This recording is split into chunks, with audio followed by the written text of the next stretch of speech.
Syphilis is also a bacterial infection and is usually spread by sexual contact.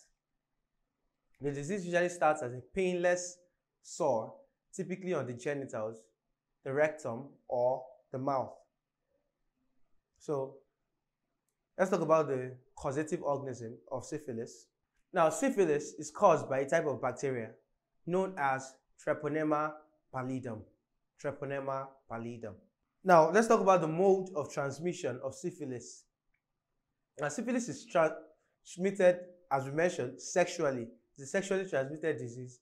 It could be through oral, anal, or vaginal sex, or through direct genital to genital contact.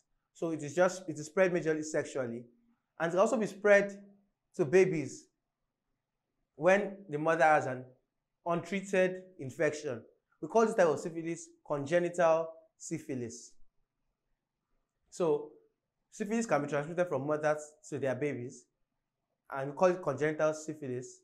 And syphilis can also be transmitted through blood transfusions, though that is extremely rare, but it also occurs.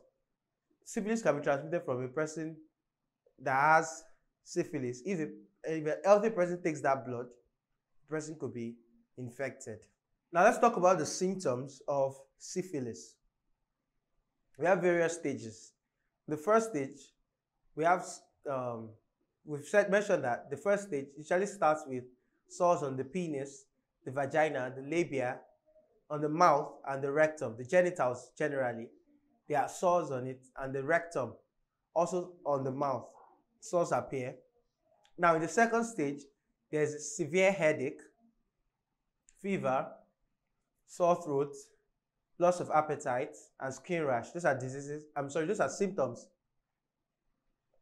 in the second stage. Now in the third stage, which is more severe, in a very severe stage, if it gets to that stage, it can lead to insanity, paralysis, blindness, deformity of bones, and also deafness. So that's in the third stage, which is the most severe stage.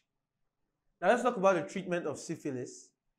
The primary and the secondary stage, that's the first and the second stage, can be easily treated with a penicillin injection. So penicillin is one of the major antibiotics that is used in treating syphilis. So in the first stage and second stage, syphilis can still easily be treated with a penicillin injection. So the prevention and control of syphilis is just the same as gonorrhea. During sex, people should use condoms. During oral sex, they can use dental dams. Also, people should avoid sharing sex toys. And people should get screened for sexually transmitted infections from time to time. And they should have honest talks with their partners about their own results when they take tests. So those are ways we can prevent sexually transmitted infections like syphilis and gonorrhea. So let's just do an overview of some other bacterial infections that we have. We've mentioned several diseases in our previous videos.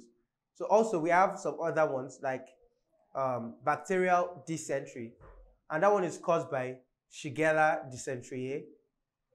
And the method of spread is through food and water that has been contaminated with urine and feces, and through the carriers of this disease. And this disease causes abdominal pain and diarrhea. That's the symptoms.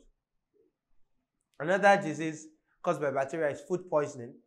Food poisoning is caused by Salmonella species, and the method of spread is by eating infected meats, infected poultry eggs and milk, or food contaminated with feces.